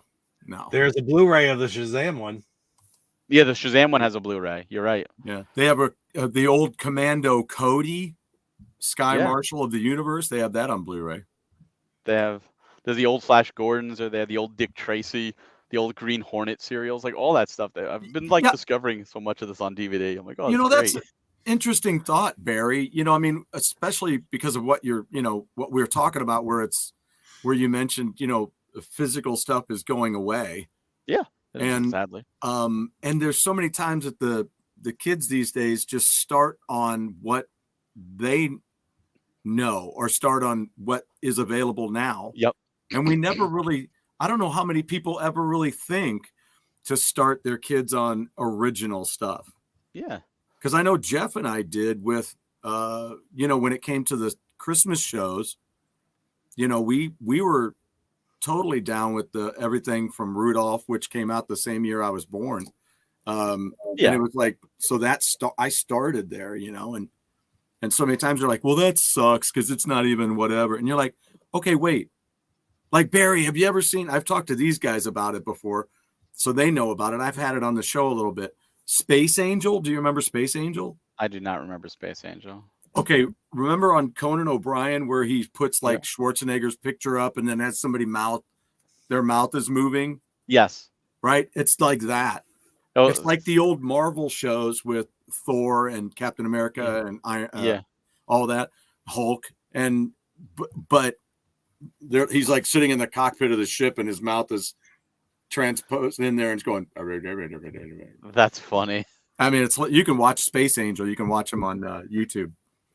See, I love all that stuff. And I think with my kid, I definitely at an early age planned to show him like Adam West Batman. I don't think as a teenager he would appreciate it, but as a kid, the campiness, the goofiness, he'll probably really love, and then get him into like the animated series and Beyond and the Beware the Batman and all the other ones. And I also say like Superman, and then go back and say like, here's George Reeves Superman, here's Lois and Clark, here's all the brothers, Christopher Reeve, of course. Why can't I say the brothers that did the animated? Why can't I say what their name is now? I own it. What ones? The ones that did the animated shorts for the movie theaters back in the day. This Max, was it? No. Yeah. Was it? Damn it. Hold on. I think I know who you're talking about. Yeah, it's something like Fleischer or Fleischer. Yes, the Fleischer Okay. brothers. Thank you, Jeff. Yes. Yeah, I have those again. I have all the Superman, that whole Fletcher set. Those are just so amazing because of the movements that they did are better than so many of the shows that we grew up watching. Did you ever see the event? I think it's the Adventures of Superman, where it actually uses the John Williams theme song in the opening as part of the opening theme. Was an animated? Was that the one from Filmation? I think so. I don't know, because there was Adventures of Superman and New Adventures of Superman. Correct. It was two different ones. Like there's all these old cartoons, and a lot of them only got like 13 episodes, and it's just a lot of them are like, oh my god, like core memory. I watched this as a kid. I totally forgot about this. Now I have to get this. I have Plastic Man, and I have Aquaman. The Adventures of Aquaman. Yeah. I did. But I watching the old Super Friends, I have some of the old Super Friends too, but I don't have all of it. But there's a lot of the physics. Like when I bought the first two seasons, when they first started putting all these out, Hanna-Barbera stuff, and I bought in the same box that they have season 1 and 2 of Scooby-Doo, right? So I bought it and I sat down on the couch. I was like, here we go, man. Disc 1, put it. You get into the physics of Scooby-Doo and I can't stay with it for too long.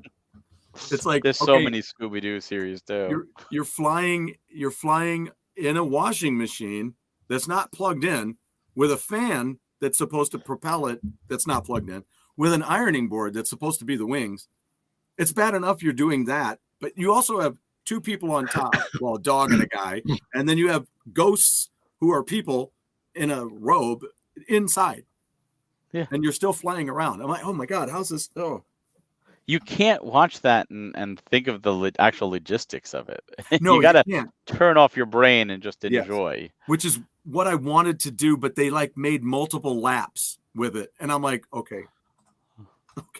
You have to remember this is made for kids. Oh no, and I get all that. I'm just saying that's why I fell asleep, and I still own it. It's not like I'm getting rid of this. No way. I will watch it, but it's just funny how I fell asleep. I'm like, I guess that's why, because I'm just like, okay, I can't. Oh my god, I can't stay awake for too many Exactly, laps. Michael. Suspension of disbelief. You have to have that. Yeah, and absolutely right. I'm just saying it is funny when you're looking at it and you're like, oh wow, this is a whole physics setup of its own. And the reason that I fell asleep, I still love it. I love it dearly. I won't, like I say, I'm not getting rid of it. It's just, it's funny that I can't. That's the reason I fell asleep. It's just because all that suspension. You're like, oh. It's go. You'll need to dig up Ed first. Yeah, if you want to hold off on the rest so you do a recap of everything, Jeff. All the premium edition releases. Yeah, Barry, you want to give us a list of the games coming out for Series 7? So right now you can pre-order Lonesome Village. You can pre-order Anuchard, both available right now. You can pre-order Oratorio for the NES is available right now. Yep. You could also get Sunshine Anthology coming on October 30th, or you can get them all in the Mega Packs, which are also available right now. We also have a ton of older titles of our previous series still in stock, as well as second chance sales happening. So Beyblade Pixels from Series 5 just went up last week as a second chance sale. We have Raji coming up, which I think Pete is reaching for right now. Raji is a beautiful, beautiful release. There it is. There's Raji. Beautiful release. They're all beautiful. And then we have more second chance sales throughout the fall, and other titles like Rack and Ruin PS4 is going to be going back up, as well as look forward to the Weed and Stiff games on the NES this winter.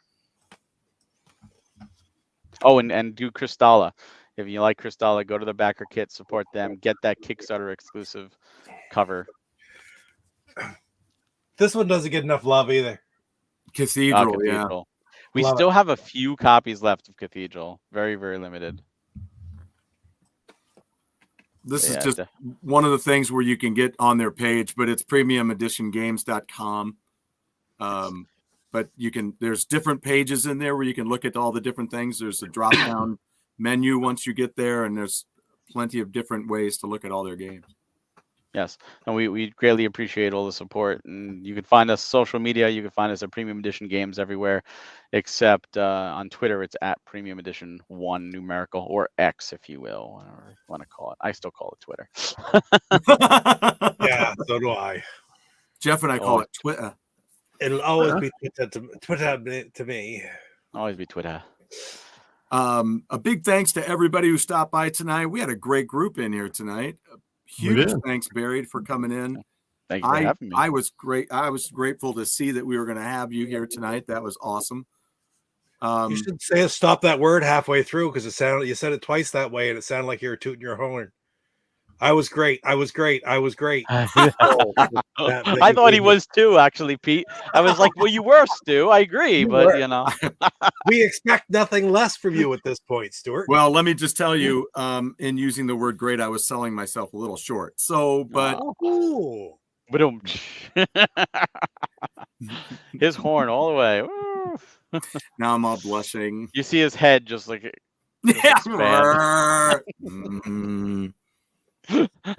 So, guys, there we go. We're an hour and a half in already. So, Barry, thanks a lot for coming by. Thank you again so much for having me. Games. Look forward to on Series 7. And as you said, there's some from other series still available. Yeah. When should we think about you coming back to visit? When's the next? I don't know when the next series is going to be. I mean, we're focusing on Series 7 right now, not Series 8.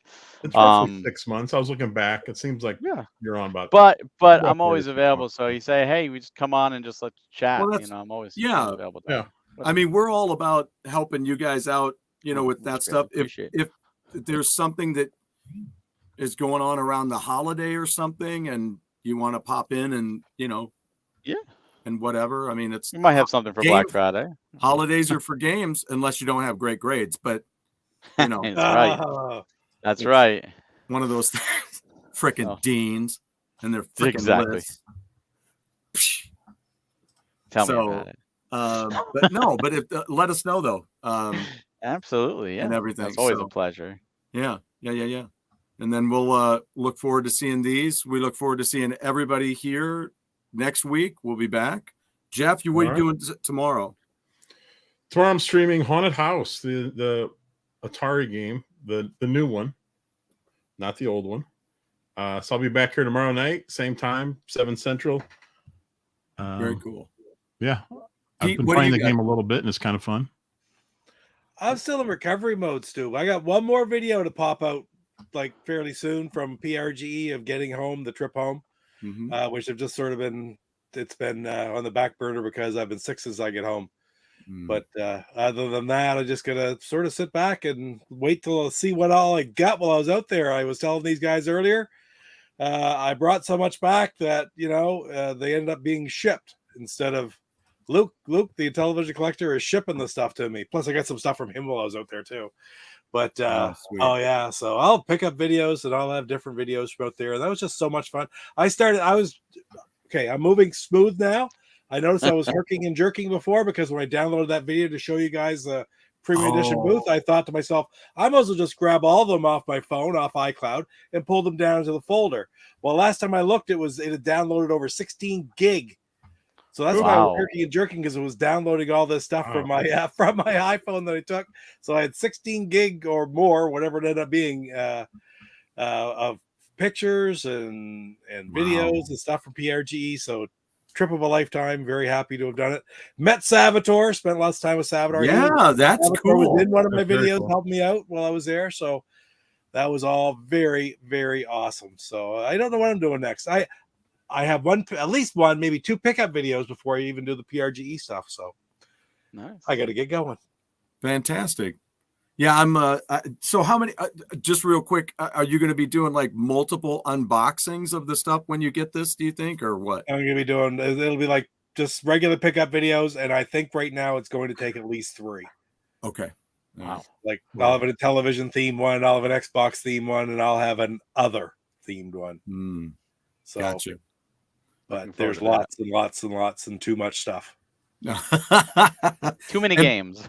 Too Barry, many games. I what kept saying that in my video. Too many games, and that's the one in Philadelphia, for Pete's sakes. Too many games. So what's For a regular? Papa Pete steaks. For Papa Pete, right? For Papa Pete's sakes. And Barry, what's a regular day for you like tomorrow? What are you doing tomorrow? I'm gonna be taking care of my kid, taking care of things in the house, Cool. and trying to organize some stuff You because can say Mario that for the Wonder. next 18 years, Barry. Yeah, I will. Mario Wonder and Spider-Man 2 come out on Friday, so I'm gonna do all this stuff so that Friday I could try and focus as much Yeah, it's time Mario on the Wonder. games. Can't wait. That's awesome. Yeah, same. So excited. But Very good. yes, and doing premium edition stuff, and Yeah. I got a podcast. I'm gonna be joining some friends tomorrow night, so Oh, good. There you go. hanging out with people and just Good. Where are just you doing that? that one's over with my friend Roger. Okay. He does his own Nintendo podcast. So I'm like, yeah, I'll join and hang out, because to me that's one of the best things is meeting people, making friends, making connections, just hanging out. And like I said, like it doesn't even have to be premium stuff. I just love to hang out and talk games and pop culture, whatever. Yeah, that's what I love about when we have you on like this, because we spend a good portion talking about what you got coming up, but then we all have these similar interests that we can talk about too, or listen to me bitch, one of the two. Yeah. Now I need to know when you buy that DVD what you think. I know, right? I'm looking, I got it. I'm smelling it right now. I've already ordered it too. Did you? I gotta know what you did. think. I hope to No, God no, they no, didn't no. have one left and I'm Did you screwed. see Salvatore's comment earlier? Yeah, I think What did they say? Who wouldn't? Yeah. Yeah. It's- I was like, we got to order more of these things. Going like hotcakes. Hey, if you enjoy it, great, because there's some stuff to enjoy. But if you come back thinking like this was supposed to be a masterpiece, look, I told you it's not good. There ain't From the nobody expecting it for any more than it is and get a great friggin' kick out of it. Yeah, you get a kick out of it. You It's just like laugh the at it. beginning of a bad movie all over again. We you could can bring play- Adam West back to life. You can play Who's on Drugs during the Yeah, film. there you go. Barry, I like the point you made where you're talking about it, though, that you're sort of promoting, like, get stuff like this, because obscure stuff like this will just be gone. It'll be When gone. There'll be no it's reason gone, to print it's it. all gone because nobody's going to pick it up for anything. It's not going to be available. It's like, And the sad thing is the younger generation isn't going to care because No. they don't. They say, "Oh, digital's fine with me because I'm never going to play a game again, or I don't care Yeah. about that. I don't care about preservation. I just care about what I want to play, and that's it." So And it's true. like, no, it sucks. There's so I much see that it we with- need to preserve. see it with my 21-year-old. Totally. Yeah, Yeah. I'll probably is- see it with my son. I'll be like, "Oh, Yeah. you're not my kid anymore." You got to preserve. You got to make sure that the stuff isn't lost because there's so much lost media already that Right. it's like, oh, did anyone remember this commercial or this TV show? And I do, but we've never seen it. There's nothing there. Yeah. So I'm very big into preservation, which is why like a premium we'll do our best to delay a game or delay announcing a game till it's all on the cart. Because it's to us it's important. To me Yeah. it's important.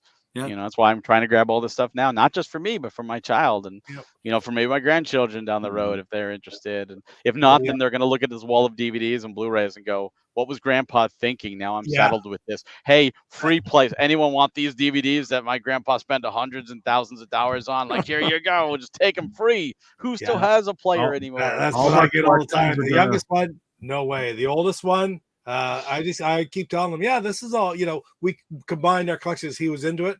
And I said, when this all said and done, this stuff is all yours. And he just looks at me and shakes his head because it's like, what the hell am I going to do with it? He's You got know, his eye on that- trucking, that- Pete. that's the thing. If your And the kid map. does not enjoy what you collect, Yeah. it is now a hassle. Yeah. I'll tell you that quickly. My mother was a very big Barbie collector. Like she would have loved the fact that there's a movie, but I'm talking like number one, like the original Barbies, the valuable stuff. And we were saddled with it when she was passing away, and she's like, "I'm sorry, you're stuck with it now." And I'm like, "What do we do with it?" So we had to go to a Barbie show, and we took some dolls with us, and we're looking around to all the vendors and like, "Would you be interested in buying?" And everyone flat out looked at it and said, "We'd love to, but we can't afford a collection like that. Like that's like like decades worth of collecting. Like we can't just drop that." So we found a seller who is sold on consignment. Yep. And said, "I will take the entire collection and sell it on consignment for a percentage." And we said, "Sure," because what outfits are more Right. valuable than dolls. We have no idea. So we had to get rid of the whole thing. It took him 9 hours to catalog everything Wow. here. Because my mom had just so much stuff over the years and took it all and sent us checks as it sold. And we took all that money and I told my mom, I said, "Everything that's sold, I'm putting into account for your grandchild so he Yeah. can go to school because education is so important Yeah. to you." But it was like, if we didn't find that person, I don't know what we would have done. We just had rooms of just Barbie dolls and, Yeah. my son's going to have the same thing with video games if he doesn't like video games. It's, unfortunate, but Did you get but you have the card for that guy? I do. Yes. Not that they'll be around then, but there'll be somebody like that. I mean, I'm that's- sure there'll be tons of people like that. Yeah, and that's the tough part too, though. I mean, we don't want to just. That's my problem. Is I'm like, I don't want to just, give it to somebody or take it somewhere. I got a drum kit I'm trying to sell, and you're like, you can't just take it anywhere, or else they'll give you half of what you could make off of it because they have to resell it. I'm trying to sell just a few like DVDs that have upgraded to like Blu-rays, or where I'll go for a series and I'll get like the first two seasons, and then I'll wait and I'll just buy the whole complete when it's done. Right. But I have those first two seasons, so I'm just trying to throw them on Facebook for like 10-20 bucks, and they sit there. But if Yeah. I put it up for free, I'd get 100 people within the first minute, Yep. like vultures. Like Yep. no, like I don't want to give it away. I want to at least get something for it. Like Right. nothing. I'm not gonna break even. I'm losing. But I at least give know, me 10 right? to 20 bucks or something. And it's that. What do you? See, Cheers. There you I go. sent mine to Stu. he sent all of his separate seasons Separate- except for what? What do I did? Wow, there's only 2 or 3 missing. Yeah. Yeah, because you buy the box set and it takes up less room, and then Yeah. you don't need the individuals anymore. And it's on DVD or it's on Blu-ray, like you say. It depends if you get something different, a different format. Yeah. So I don't know. I've looked at my collections, like you see what I got behind me here, and I'm like, well, what do I want to do? Is it my final thing where I start selling it off and then eventually don't have it, but I just keep piling that money into a travel account where we get to go travel because I've had it long enough? If you don't love it anymore, if you don't enjoy it anymore, then sell it and just start listing. And if you still get enjoyment out of it, then enjoy it, because you can't take it with you when you die. No, you can't take your money with you either. So you might as well enjoy yourself. Yeah. But I'll tell you what, we all grew up with a television that had to warm up, right? Yes. But tell me, it is no different now. It is no different. We're just not waiting for it to warm up. We're waiting for it to boot up. Yeah. So it's like, I told my students that a couple of weeks ago, I'm like, you know what's funny? I'm waiting for this stupid thing to boot up. And when I was a kid, we had to wait for our TVs to warm up. It's the same damn thing. It's just so interesting how the technology's going on, but we're still waiting.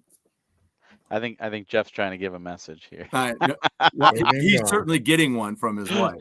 I was just about to put her in a timeout.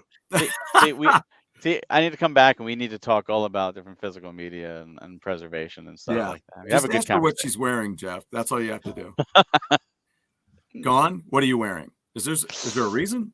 Hey, did Coco leave the basket, Pete? Coco has left the basket. Coco has left the basket. Well, That's then when you know it's time to end the show. Then leaves. The show is over. Then that's it. I am yawning.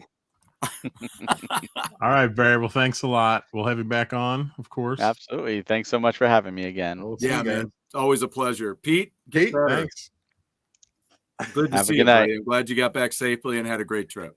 Thank you very much. And I just put your wife in a timeout, so I'm going to be in trouble next time. Oh, boy.